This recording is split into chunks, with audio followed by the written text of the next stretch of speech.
Seguimos, son las 8:06.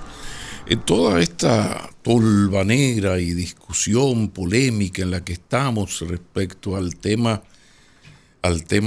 de Haití, las decisiones del gobierno, la posición de la oposición, la propuesta de ahora del presidente Abinader, de este diálogo con los tres expresidentes.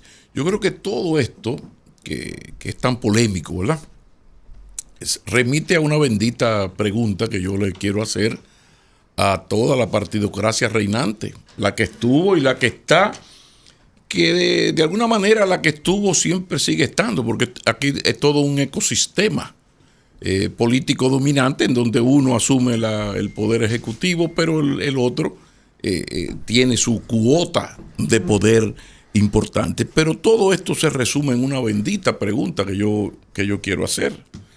¿Cuándo vamos a detener la rueda? Hay una rueda de cinismo político, de oportunismo, de desmemoria conveniente o de memoria selectiva, según se esté en la guitarra o el violín, donde lamentablemente no hay inocentes. Y gran parte del problema es que ahora los dos PLD tratan de hacerle al PRM gubernamental exactamente lo que trataba de hacerle el PRM opositor, o cuando era PRD, a los gobiernos de los dos PLD. Es decir, que en esto inocentes no hay. Podemos hacer un cálculo matemático, algebraico, y buscar cuál porcentaje de responsabilidad es mayor. Ahora, responsabilidades, ahí estamos todos, incluso no solo la partidocracia, sino también los medios de comunicación, los líderes de opinión, los ejecutivos de medios. Nosotros tenemos una responsabilidad y tiene la ciudadanía también, porque ahora periodistas somos todos. En un mundo donde usted con un iPhone 12 en 5 minutos hace un periódico digital y en 15 crea un canal de YouTube, compra 2 micrófonos y 2 cámaras ahí en enfoque digital que salen en menos de $250 y ya usted es Domingo Bermúdez, un Domingo Bermúdez cualquiera, Juan Ramón Gómez Díaz. Entonces aquí en términos mediáticos, o sea, de hecho, los programas que más view tienen no son de la comunicación tradicional. O sea que tampoco que somos inocentes nosotros, ni los que están en lo alternativo, ni lo que estamos en los dos mundos, en lo alternativo y en lo tradicional. Pero el mensaje fundamental es, lógicamente, a los que han gobernado. Entonces la pregunta es, ¿cuándo nos vamos a detener? Porque lógicamente a los dos PLD lo que le conviene es que explote el país, que hay una crisis, que mañana, qué sé yo, un miembro del ejército de migración, antimigración, le dio un tiro a una parturienta, qué sé yo, una crisis, se cae el gobierno y entro yo. Ahora, ¿qué vamos a hacer con el país? Porque si esa es la lógica, si esa politiquería, ese oportunismo, esa desmemoria selectiva o memoria conveniente se va a seguir aplicando aún en los problemas donde está en peligro el sentido de patria, las cosas que deberíamos unificarnos. Eso es como los chismes de familia. En la familia chismoseamos mucho y nos criticamos, pero bendito el día en que hay un problema, porque todo el mundo se une como una piña. Yo recuerdo en Baní cuando uno enfrentaba a la policía y uno le caía pedradas a la policía y la policía nos disparaba. Y un día el teniente Pazón, que habían rodeado el liceo, le voció a un raso, pero dale un tiro a ese hijo de la gran comunista de M. Con tan mala suerte para él que detrás estaba la madre de ese muchacho que estaba al lado mío. Y la madre, que medía como 4'10", se le acercó, le dijo, pero mire, y usted sabe lo que es parir un hijo de la gran. Y le dijo, y le dijo de todo. Pero esa era la misma madre que minutos antes, junto con el esposo y padre del muchacho, le decía a la otra: cuando salga de ahí, la pela que yo le voy a dar a ese muchacho de mierda, porque a quién se le ocurre estar metido a comunista. Estamos hablando de los 12 años. Entonces pongo ese ejemplo porque se parece mucho. O sea, problema, y usted le dice a su hijo: buen fresco, atrevido, cállese la boca. Coño, pero el que le atenta con todito te lo consiento, menos faltarle a mi madre. O sea, no, espérate. Entonces aquí somos cínicos, desmemoriados, oportunistas, patrioteros, politiqueros, de todo. Coño, pero tiene que haber. O sea, yo lo que le pregunto a Luis Abinader, que es presidente, y a Leonel y a Danilo y a Hipólito, que lo fueron. Leonel y Danilo, que son los jefes de los dos PLD, que tienen buenas posibilidades de llegar al poder en el 28. Aunque hay una opción alternativa que va creciendo fuertemente. Pero yo le pregunto, ahora ustedes le van a hacer al gobierno del PRM lo mismo que le hacía el PRD y el PRM a ustedes cuando gobernaron. Porque ustedes tienen justificación. Lo que pasa es que hay aspectos donde las cosas no se pueden justificar, que es el sentido de patria. Entonces, ¿qué vamos a hacer? La verdad es que yo no soy para nada optimista. Para nada optimista, porque uno ve lo que está ocurriendo, las posiciones de ambas partes. Y la lógica sigue siendo la misma que se utilizaba contra los gobiernos del PLD de parte del PRM o PRD. Abajo el que suba. Tu malestar es mi bienestar. Sí, el problema es que el malestar de un gobierno es el malestar del país. Entonces, ¿dónde está la fina línea que separa la lucha política de la politicaría oportunista? Que esa sí puede ser traidora a la nacionalidad. Ahí sí puede haber, ahí sí podemos hablar de traición, ahora que está de moda la palabrita. Pero yo quería un poco puntualizar esto, o sea, todo este tema que Cristian ha desarrollado extensamente y poniendo muchos puntos sobre muchas IES, dejarlo con esa pregunta. Yo hago la pregunta, o sea, a Leonel, a Danilo, yo le hago la pregunta. Bueno, ustedes van ahora a actuar de la misma manera que actuaba el PRM, el PRD cuando estaba en la oposición contra ustedes. Que la Magdalena nos guíe. O sea, ustedes, es como que usted quisiera que se cayera el sistema financiero nacional para que surgieran 800,000 nuevos pobres y ustedes ganar las próximas elecciones. Vamos a seguir en eso. Yo pregunto.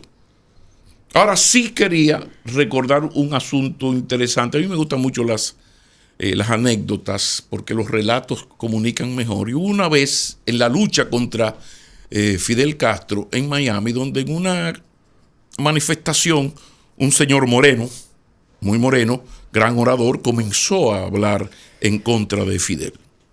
Los terribles años 60. Entonces él decía: porque ustedes saben, ese bendito Fidel, ese asesino, es un asesino. Y la gente decía, y lo aplaudía. Y otro le decía al de al lado: oye, coño, pero qué bien habla el moreno, qué bien, óyeme, cómo conceptualiza el moreno.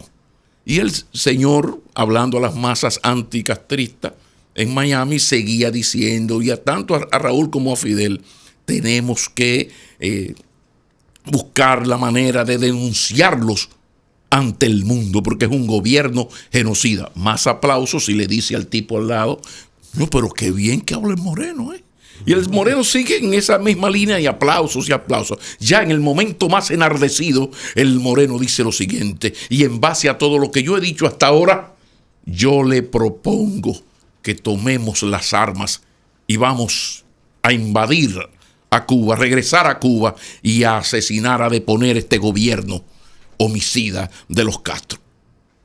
Ir a pelear a Cuba. Entonces el señor que había aplaudido al moreno le dijo al compañero de la izquierda: coño, comenzó a hablar mierda el moreno, óyeme, ya comenzó a hablar mierda el moreno. Esta historia, si no fuera tan trágica, sería cómica. ¿Por qué? Porque esto remite a lo que pasa en nuestro país cuando hay algo que beneficia a la colectividad, pero porque beneficia a la colectividad, afecta a un sector. Hay un proyecto de etiquetado de los alimentos que es fundamental, una propuesta normativa para crear todo un sistema de etiquetado nutricional frente a los paquetes de los alimentos.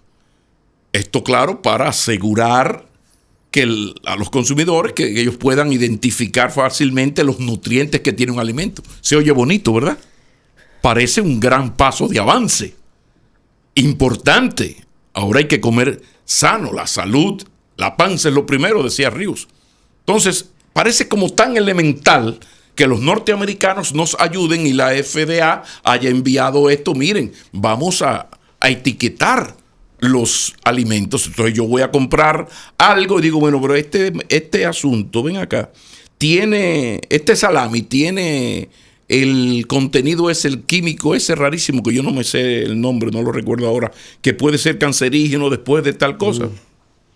El porcentaje de grasa, ¿qué tantas calorías tiene? ¿Tiene tal o cual producto que me puede hacer daño? Eso no se discute. Eso se llama avanzar. En todo país civilizado, los productos están etiquetados. Perfecto.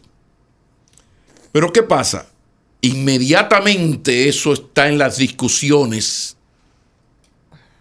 Pues ¿qué pasa? Eso afecta a quién, o al que hace los productos, que tiene que pegarle el etiquetado.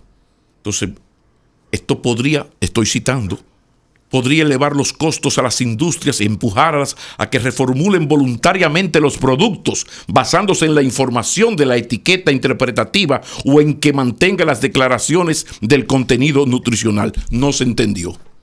Porque usted lo único que tiene que hacer es buscar su producto. Adelante, doctor, entre y siéntese. Buscar su producto y en esa etiqueta poner los contenidos del producto. ¿Tiene grasa saturada? ¿Qué porcentaje? El 18%. ¿Cuánto tiene de sodio este producto? 37%. ¿Tiene azúcar añadida, sí o no? Sí, tiene un 5%.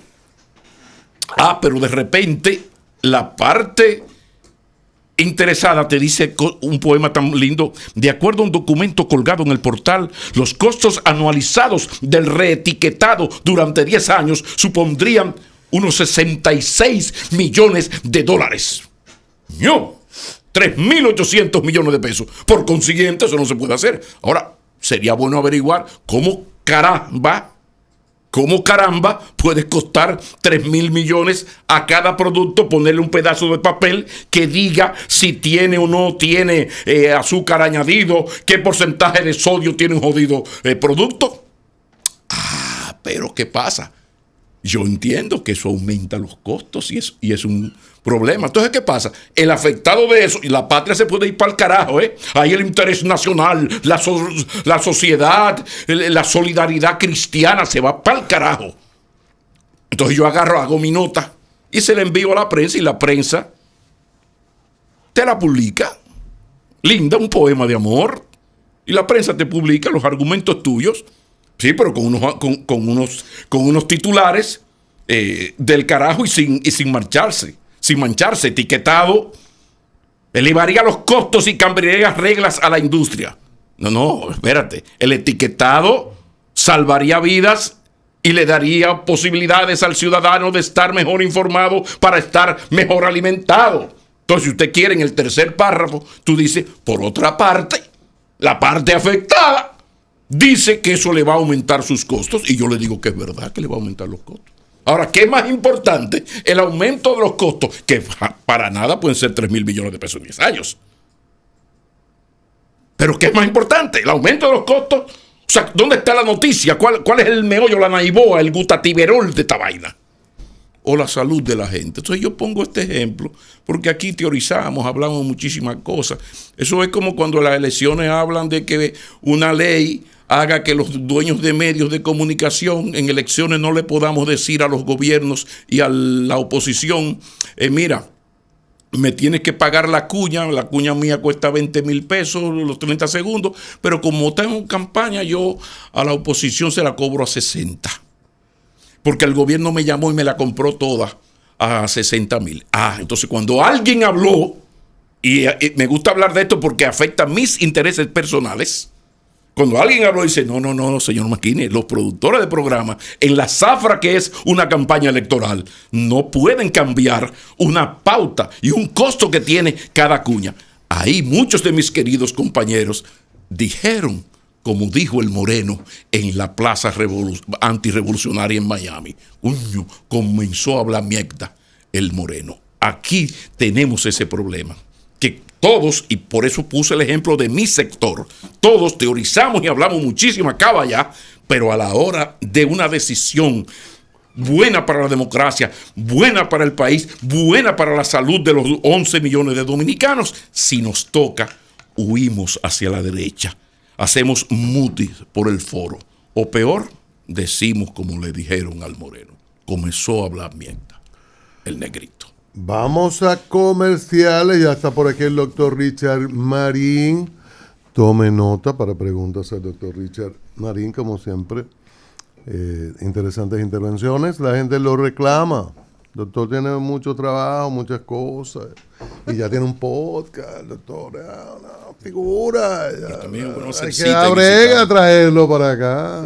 Es bueno hacer cita y visitarlo, no entrevistarlo aquí y hacerle preguntas personales. Es bueno no. Julián, que un día pague, por Dios. Vamos a comenzar. Conoce las claves del